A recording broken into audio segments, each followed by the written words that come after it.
Well, I want to ask you one other thing because I know this is probably going to drop right around when Spirit's Oh TA yeah, goes next on, week. Yep. or I don't know what the Their next tranche, yeah, supposedly. We don't know for sure, but that's the rumor we're working off of. and then also with the pilots for their contract. Do you think that's going to Mm. pass? I honestly expected them to be the AIP to be a much heavier pay cut. I expected them to it to be like a 30 to 50% pay cut, and it was Wow. only 8 with a 4 and 4 return over the next few years back to the original.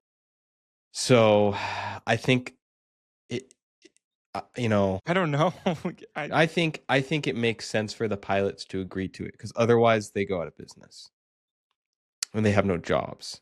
And so they're only asking them for 8% pay cut, and then a 50% on their direct 401k. contribution, I believe. Yep. So that's a pretty good deal considering the company's in bankruptcy. It's a pretty good deal. They're still making more money than a couple other operators. It protects their jobs at least a little bit longer. They're still getting some direct contribution towards their retirement. So it it might be a hit, but it's not a bad hit. So they have to weigh that out. Do I want to risk going out of business and not having a job, or do I want to take the 8% cut? Yeah. I To me, it's a no brainer. yeah, I think from anyone in our kind of income level, if you can't shave 8% of your monthly budget, you're hosed. You're not living the way you You're should. Or, wrong. yeah. Exactly.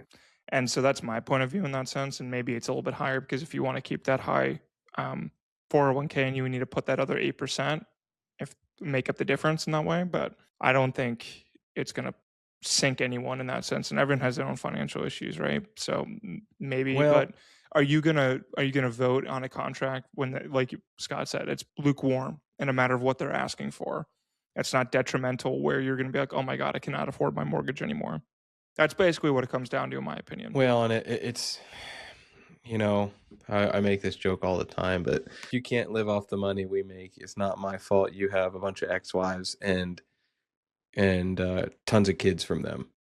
That, your poor life choices Yeah, are your poor life choices. And unfortunately, a lot of the guys take it out on the younger guys because they can't handle them. They can't that's handle right. their lives, and it's like, dude, you make at least $250,000 a year if you're a senior dude at any U.S. carrier.